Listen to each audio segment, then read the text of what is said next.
The conflict began with a horrific act of terrorism. On, date of attack redacted, a peaceful day in the picturesque region of Balgam, Indian Kashmir, was shattered by bloodshed. A group of terrorists, believed to be affiliated with Pakistan-based militant organizations, launched a deadly attack on a group of Hindu tourists. The attack sent shockwaves through India, leaving the nation grappling with grief and outrage. The death toll from the attack reached 26. Each life lost a stark reminder of the human cost of terrorism. India wasted no time in responding to the attack. Blaming Pakistan for harboring and supporting the perpetrators, India launched Operation Sindoor. This operation, swift and calculated, targeted multiple terror camps located within Pakistan. Indian Air Force jets, armed with advanced weaponry, carried out a series of surgical strikes lasting approximately 25 minutes. Simultaneously, Indian missile systems targeted key locations associated with terrorist infrastructure within Pakistan. The strikes marked a significant escalation in tensions between the two nuclear-armed neighbors. The aftermath of the strikes saw both nations engaged in a war of words.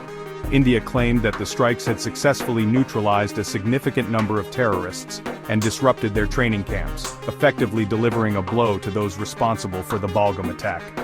Pakistan, however, disputed India's claims. It denied the existence of any terrorist camps within its borders, and asserted that the Indian strikes had resulted in civilian casualties. This exchange of accusations further heightened the tension in the region. The situation remained volatile in the wake of the strikes. The line of control, the de facto border separating Indian-administered Kashmir from Pakistan-administered Kashmir, witnessed an increase in military activity. Both sides deployed additional troops and artillery units to the region, raising concerns of a potential escalation into a full-blown conflict. The international community watched with bated breath, urging both sides to show restraint and prevent the situation from spiraling out of control.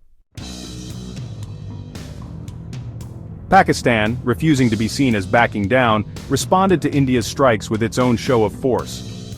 The Pakistani military claimed to have successfully countered the Indian incursion, stating that they had shot down 25 Indian drones that had entered their airspace.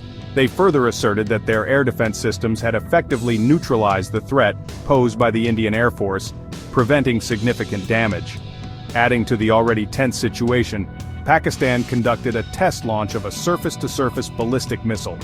While the Pakistani government maintained that the missile test was a pre-planned exercise and not a direct response to the Indian strikes, the timing of the launch spoke volumes.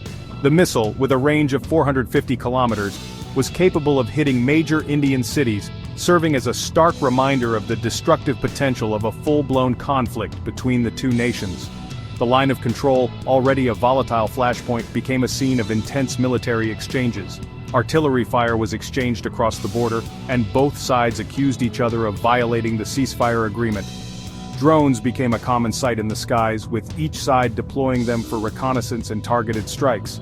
The constant threat of escalation loomed large, keeping the region on edge. Adding fuel to the fire, Pakistan's defense minister issued a chilling warning to the world. He declared that the threat of a nuclear war between India and Pakistan was clear and present. This statement sent shockwaves through the international community, highlighting the catastrophic consequences of a failure to de-escalate the conflict. The world held its breath, hoping for a diplomatic solution to prevent a humanitarian disaster. As tensions soared between India and Pakistan, the international community sprang into action, desperately trying to avert a disaster. World powers, including the United States, the United Kingdom, China, and Turkey, issued urgent calls for de-escalation.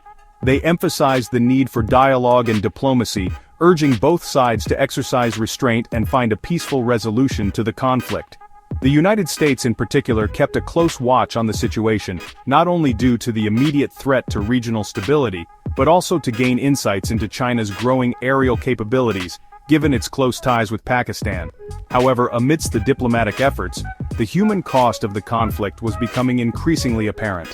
Civilians on both sides of the border found themselves caught in the crossfire. Power outages became a common occurrence in major cities like Lahore, Jammu, and Srinagar, disrupting daily life and causing widespread inconvenience. Communication networks were also affected, making it difficult for people to connect with their loved ones and adding to the sense of uncertainty and fear. The skies, too, reflected the tension on the ground. Flights were suspended in major cities across both nations, including Karachi, Lahore, and Sialkot in Pakistan, and Jammu and Srinagar in India. This brought travel and trade to a standstill, further impacting the lives of ordinary citizens. The suspension of flights was a stark reminder of the fragility of peace, and the ease with which conflict can disrupt everyday life.